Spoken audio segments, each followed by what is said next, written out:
Dear students, next നമുക്ക് ചർച്ച ചെയ്യാനുള്ളത് രണ്ടാമത്തെ ചാപ്റ്റർ ആയിട്ടുള്ള മാനേജ്മെന്റ് പ്രിൻസിപ്പിൾസിനെ കുറിച്ചാണ്. Management principles. അപ്പോൾ നമ്മുടെ ചാപ്റ്ററിന്റെ പേര് മാനേജ്മെന്റ് പ്രിൻസിപ്പിൾസ്. അപ്പോൾ മാനേജ്മെന്റ് പ്രിൻസിപ്പിൾസിലേക്ക് പോകുന്നതിന് മുന്നേ നമുക്ക് ഫസ്റ്റ് ഡിസ്കസ് ചെയ്യണം. നമുക്ക് അറിയേണ്ടത് വാട്ട് ഈസ് എ പ്രിൻസിപ്പിൾ. ഒരു പ്രിൻസിപ്പിൾ എന്ന് പറഞ്ഞാൽ എന്താ? A principle. അപ്പം ഒരു പ്രിൻസിപ്പിൾ എന്ന് പറഞ്ഞാൽ a principle is a fundamental truth. Principle എന്താണ്? Principle. A principle is a fundamental truth.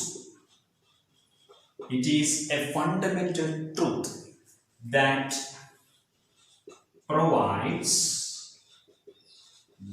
provides a guide to thought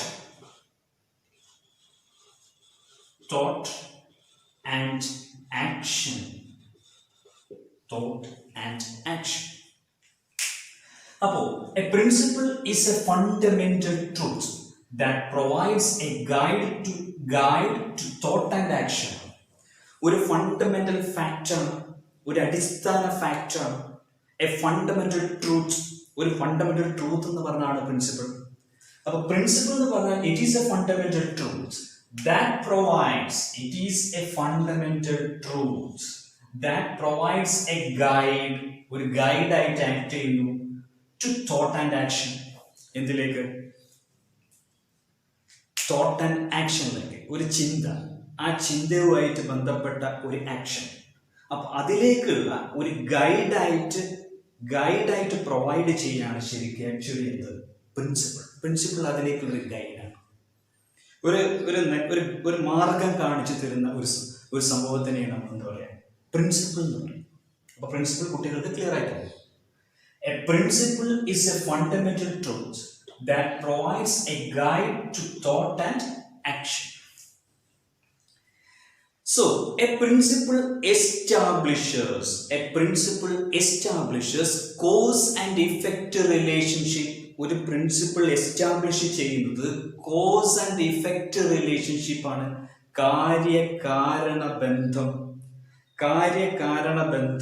ഒരു കാരണം ഉണ്ടായതുകൊണ്ടാണ് ഒരു കാര്യം സംഭവിക്കുന്നത്. അതാണ് കാര്യകാരണ ബന്ധം. കാര്യകാരണ ബന്ധം കാണിക്കുന്നതാണ് ഒരു പ്രിൻസിപ്പിൾ എന്ന് പറയുന്നത്. എ പ്രിൻസിപ്പിൾ അല്ലേ? അപ്പോൾ പ്രിൻസിപ്പിൾസിനെ നമുക്ക് ജനറലി ഇങ്ങനെ പറയാം. It is a fundamental fact or truth that provides a guide to thought and action. Okay? അപ്പോ പ്രിൻസിപ്പിൾ എന്ന് പറഞ്ഞാൽ ഇതാണ്. മാനേജ്മെന്റ് കാര്യങ്ങളാണ് നമ്മുടെ ചർച്ച എന്ന് പറഞ്ഞാൽ. ബിസിനസിന്റെ മാനേജ്മെന്റ് ആണ്. എങ്ങനെ ഒരു ബിസിനസിനെ ഇഫക്റ്റീവായിട്ട് എങ്ങനെ മാനേജ് ചെയ്യാം, ഒരു ബിസിനസിനെ വളരെ സ്മൂത്ത് ആയിട്ട് നമുക്ക് എങ്ങനെ കൈകാര്യം ചെയ്യാം, ഈ കാര്യങ്ങളിലേക്കാണ് നമ്മുടെ ശ്രദ്ധ. നമുക്ക് വേണ്ടതും ബിസിനസ് ആക്ടിവിറ്റിയെ പ്രോഫിറ്റ് റണ്ണിംഗ് ഓർഗനൈസേഷൻസ് ആക്കി മാറ്റണം അല്ലേ? We want more profit by considering the സൊസൈറ്റിയെ കൺസിഡർ ചെയ്തിട്ട് മോർ പ്രോഫിറ്റ് ഏൺ ചെയ്യുക എന്നുള്ളതാണ് നമ്മുടെ എയിം. ഓക്കെ, അപ്പോൾ ഇത് നേടിയെടുക്കണമെങ്കിൽ സെർട്ടൻ പ്രിൻസിപ്പിൾസിനെ കുറിച്ച്, മാനേജ്മെന്റ് പ്രിൻസിപ്പിൾസിനെ കുറിച്ച് നമ്മൾ അറിയണം. മാനേജ്മെന്റ് പ്രിൻസിപ്പിൾസിലേക്ക് പോകുന്നതിന് മുന്നേ നമ്മൾ എന്താണ് പ്രിൻസിപ്പിൾ എന്ന് മനസ്സിലാക്കി. When it is connected with management, when this principle connected with management, it is known as management principles. അതിനെയാണ് നമ്മൾ മാനേജ്മെന്റ് പ്രിൻസിപ്പിൾസ് എന്ന് പറയുന്നത്. അപ്പോൾ മാനേജ്മെന്റ് പ്രിൻസിപ്പിൾസ് എന്ന് പറഞ്ഞാൽ നമുക്ക് ഇങ്ങനെ പറയാം. It is a broad and general guidelines. For managerial decision making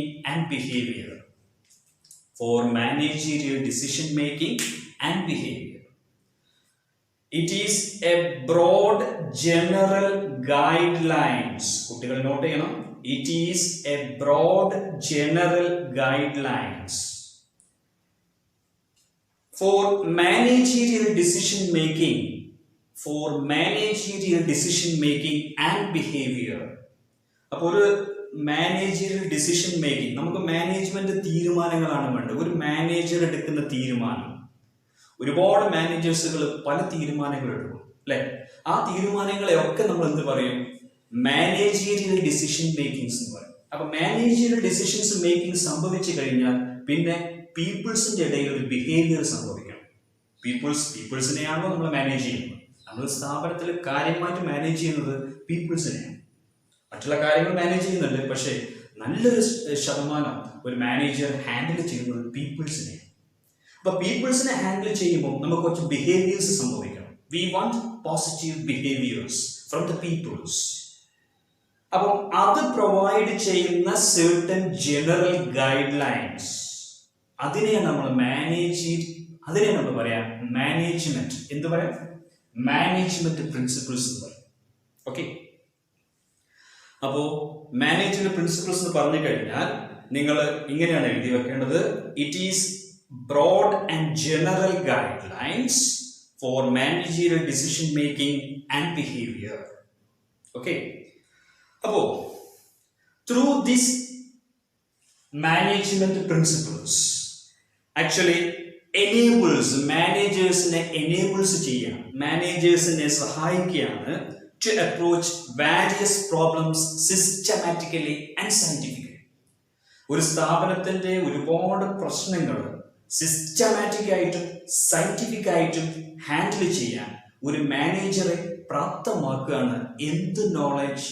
management പ്രിൻസിപ്പിൾസിനെ കുറിച്ചുള്ള ഒരു knowledge.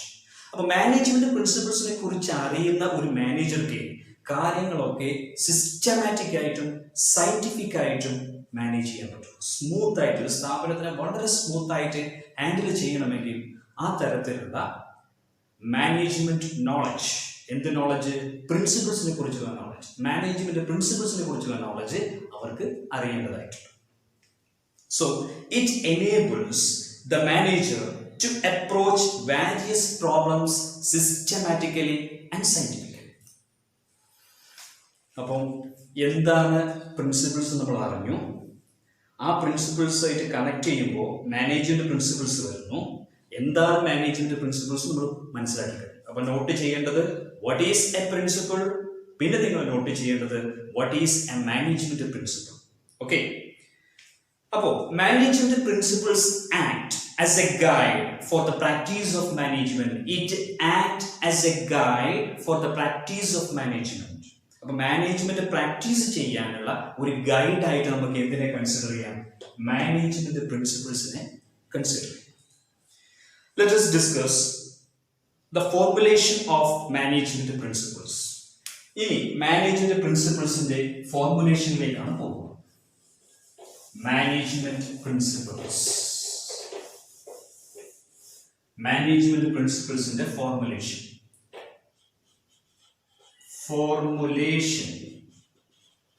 of management principles. Formulation of management principles. Management പ്രിൻസിപ്പിൾസിനെ എങ്ങനെയാണ് ഫോം ചെയ്തത്, രൂപീകരിച്ചത്? അതിലേക്കാണ് ഇനി നമ്മൾ നെക്സ്റ്റ് ചർച്ച. It is formulated on the basis of observation and analysis of events. Formulated on the basis of observation and analysis of events. Observation and analysis of events. ഒബ്സർവേഷനും analysis of ഈവൻസിലൂടെയാണ്. Formulated on the base of observation and analysis of events. അപ്പൊ ഒരുപാട് observations സംഭവിക്കും. ഒരുപാട് observation ഉദ്ദേശിക്കുന്ന നിരീക്ഷണങ്ങൾ അല്ലെ. അപ്പൊ പീപ്പിൾസിന് ഒരുപാട് നിരീക്ഷണങ്ങൾ നടത്തിയിട്ടാണ്, പീപ്പിൾസിന്റെ ഒരുപാട് നിരീക്ഷണങ്ങളൊക്കെ നടത്തിയിട്ടാണ് മാനേജ്മെന്റ് പ്രിൻസിപ്പിൾസ് ഡെവലപ്പ് ചെയ്തത്. അപ്പോൾ it is derived or it is formulated on the basis of observation and analysis of events. Observe ചെയ്ത സംഗതികൾ കണ്ടെത്തി കഴിഞ്ഞാൽ അതിനൊന്ന് അനലൈസ് ചെയ്യുന്നു, ആ ഈവൻസുകളെ അനലൈസ് ചെയ്യുന്നു, എന്നിട്ട് ഒരു ഇൻഫർമേഷനിലേക്ക് എത്തിപ്പെടുന്നു. അതൊരു പ്രിൻസിപ്പിളായിട്ട് രൂപാന്തരം പ്രാപിക്കും. ഇങ്ങനെയാണ് മാനേജ്മെന്റ് പ്രിൻസിപ്പിൾസ് ഫോം ചെയ്യുന്നത്. ഓക്കെ, പിന്നെ എങ്ങനെയാണ് രണ്ടാമത് പറയുന്നത്? ഇപ്പോൾ ഫസ്റ്റിൽ formulated on the base of observation and analysis of events എന്ന് പറഞ്ഞിട്ടുണ്ടെങ്കിൽ എക്സാമ്പിൾ ആയിട്ട് പറയാം ഡിവിഷൻ ഓഫ് വർക്ക്. അപ്പൊ പീപ്പിൾസിനെ കുറെ വർക്കുകളെ ഡിവൈഡ് ചെയ്തിട്ട് ഓരോ വർക്കുകളും വ്യത്യസ്ത ആളുകളിലേക്ക് ഇങ്ങനെ കൊടുക്കുകയാണെങ്കിൽ വളരെ ഇഫക്റ്റീവായിട്ട് നമുക്ക് ബിസിനസ്സിനെ മാനേജ് ചെയ്യാൻ പറ്റും. ബിസിനസിന്റെ ടോട്ടൽ വർക്കിനെ ഡിവൈഡ് ചെയ്യുക, അതൊരു റൂളാണ്, അതൊരു പ്രിൻസിപ്പിളാണ്, ഡിവിഷൻ ഓഫ് വർക്ക്. ഇങ്ങനെ ചെയ്താൽ കാര്യങ്ങൾ എളുപ്പമാകും, കാര്യങ്ങൾ വളരെ സ്പീഡിൽ നടത്താൻ പറ്റും എന്ന് ബോധ്യമായത് കണ്ടിന്യൂസ് ഒബ്സർവേഷനും അനാലിസിസ് ഓഫ് ഈവൻസുകളും ഒക്കെ തന്നെ പല ഫാക്ടറികളിൽ നടത്തപ്പെട്ടിട്ടാണ്. ഈ സമയം നടത്തിയിട്ടാണ് ഇത് കണ്ടെത്തിയത്. അപ്പോൾ ഒരു പ്രിൻസിപ്പിൾസ് കണ്ടെത്തുന്നത് formulated on the base of observation and analysis of events. പിന്നെ കണ്ടെത്തുന്നത് conducting experiments. By conducting experiments ഒരുപാട് പരീക്ഷണങ്ങൾ നടന്നു, ഒബ്സർവേഷൻ നടന്നുണ്ട്, അതുപോലെ തന്നെ എക്സ്പെരിമെന്റ്സുകളും നടത്തുന്നുണ്ട്. അപ്പൊ എക്സ്പെരിമെന്റൽ സ്റ്റഡീസുകളൊക്കെ നടത്തും, പല ആളുകളും എക്സ്പെരിമെന്റൽ സ്റ്റഡീസുകളൊക്കെ നടത്തും. ആ എക്സ്പെരിമെന്റൽ സ്റ്റഡീസുകളൊക്കെ നടത്തിയിട്ട് മാനേജ്മെന്റ് പ്രിൻസിപ്പിൾസിന്റെ പ്രിൻസിപ്പിൾസ് അവർ ഡിറൈവ് ചെയ്യും. അപ്പോൾ ഈ രണ്ട് രീതിയിലാണ് ആക്ച്വലി ഒരു മാനേജ്മെന്റ് പ്രിൻസിപ്പിൾസ് ഫോം ചെയ്യും. ഇനി next, nature of management principles. Nature of management principles. Nature of management principles. Management principles ന്റെ സ്വഭാവത്തിലേക്കാണ് നമ്മൾ പോകുന്നത്. First, it is general guidelines. It is general guidelines. ഒരു മൊത്തത്തിലുള്ള മാർഗരേഖകൾ നൽകുന്ന, മൊത്തത്തിൽ പ്രൊവൈഡ് ചെയ്യുന്ന മാർഗരേഖകൾ, guidelines, general guidelines. അപ്പൊ ജനറൽ ഗൈഡ് ലൈൻസ് ഒരു റെഡിമെയ്ഡ് സൊല്യൂഷൻ അല്ല നൽകുന്നത്. അപ്പം വളരെ ഇഫക്റ്റീവ് ആയിട്ട് ഒരു സ്ഥാപനത്തിനെ കൈകാര്യം ചെയ്യണമെങ്കിൽ മാനേജ്മെന്റ് പ്രിൻസിപ്പിൾസിനെ കുറിച്ച് നമ്മൾ അറിയണം. മാനേജ്മെന്റ് പ്രിൻസിപ്പിൾസിനെ കുറിച്ച് അറിഞ്ഞ ഒരു മാനേജർക്ക് കാര്യങ്ങളൊക്കെ ഇഫക്റ്റീവായിട്ട് ചെയ്യാൻ പറ്റുള്ളൂ. അപ്പൊ മാനേജ്മെന്റ് പ്രിൻസിപ്പിൾസ് അറിഞ്ഞു കഴിഞ്ഞാൽ എല്ലാത്തിനും ഒരു റെഡിമെയ്ഡ് സൊല്യൂഷൻ ഉണ്ടെന്ന് നമുക്ക് പറയാൻ പറ്റില്ല. Because we are dealing with people. നമ്മൾ പീപ്പിൾസായിട്ടാണ് ഡീൽ ചെയ്യുന്നത്. നോബഡി ക്യാൻ പ്രഡിക്റ്റ്, ആർക്കും പ്രഡിക്റ്റ് ചെയ്യാൻ പറ്റില്ല the behaviour of human beings. Human beings എങ്ങനെയാണ് ബിഹേവ് ചെയ്യുക എന്നുള്ളത് A to Z ഒരാൾക്ക് പറയാൻ പറ്റില്ല. ഒരു പരിധിവരെ ഇങ്ങനെ പോകുന്ന മാത്രം പറയാമെന്നല്ലാതെ നമുക്ക് ഒരു കറക്റ്റായിട്ട് നമുക്കൊരു തീരുമാനത്തിലേക്ക് എത്താൻ സാധിക്കില്ല. അപ്പൊ അതുകൊണ്ട് it is general guidelines. Management principles provides only a general guidelines. Then it is formed by practice and experimentation. Practice and experimentation.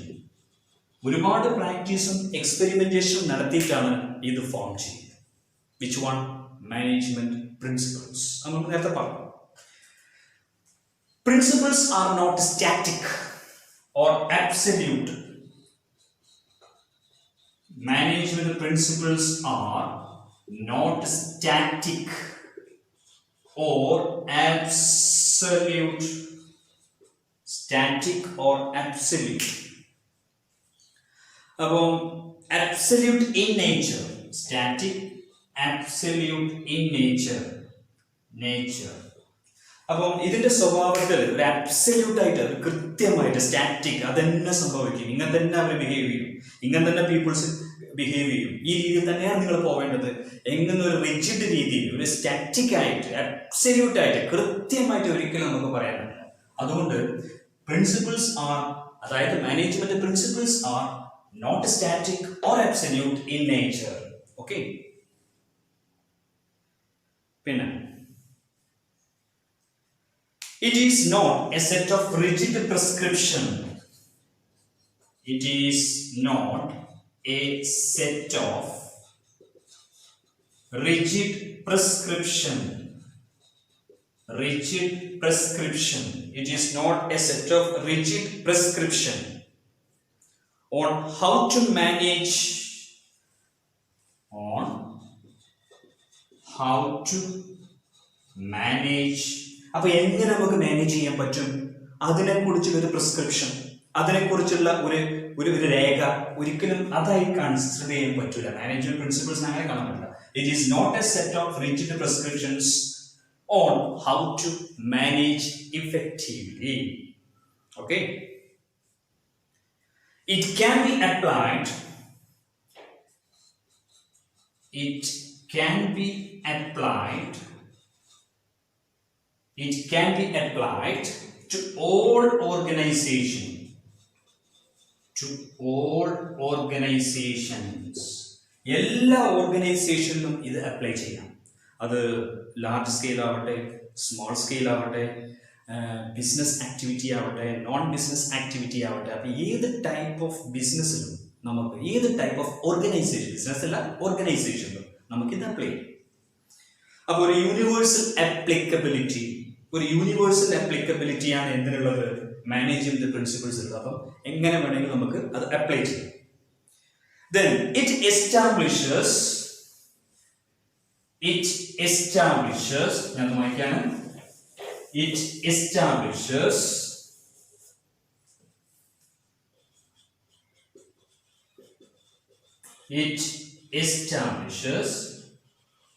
cause and effect relationship. Cause and effect relationship, കാര്യകാരണ ബന്ധം കാണിക്കുന്നതാണ് എന്ത്, management principles. Cause and effect relationship. Then it is behavioral in nature. It is behavioral in nature. ഇതിന്റെ സ്വഭാവം behavioural ആണ്. Because it deals with peoples ആയിട്ട് connected ആയതുകൊണ്ട് ഇത് ബിഹേവിയറൽ ഇൻ നേച്ചർ. ഓക്കെ, അപ്പൊ ഇത്രയാണ് മാനേജ്മെന്റ് പ്രിൻസിപ്പിൾസിന്റെ നേച്ചർ. അപ്പോൾ ഈ ക്ലാസ്സിൽ നമ്മൾ പഠിച്ചത് what is principle, what is management principles and how it is derived. Management principles എങ്ങനെ derive ചെയ്തു, then what are the natures of management principles. ഇത്രയാണ് നമ്മൾ ഡിസ്കസ് ചെയ്തത്. ക്ലിയർ? അപ്പോൾ ഇത്രയും കാര്യങ്ങൾ നോട്ട് ചെയ്യാം. പറയുന്ന കാര്യങ്ങളൊക്കെ തന്നെ അതാത് ദിവസങ്ങളിൽ തന്നെ നോട്ട് ചെയ്യാം. നോട്ട് ചെയ്ത് കാര്യങ്ങൾ നല്ലവണ്ണം ശ്രദ്ധിച്ച് കേട്ട് മനസ്സിലാക്കിയിട്ട് വേണം നോട്ട് ചെയ്യാൻ. എന്നിട്ടാണ് നിങ്ങൾ സബ്മിറ്റ് ചെയ്യേണ്ടത്. അപ്പോൾ ഈ രീതിയിലാണ് കാര്യങ്ങൾ നമ്മൾ കൊണ്ടുപോകും. ഓക്കെ, അപ്പോൾ അടുത്ത ക്ലാസ്സിൽ ഇതിൻ്റെ തുടർച്ച നമുക്ക് ചെയ്യാം. And by.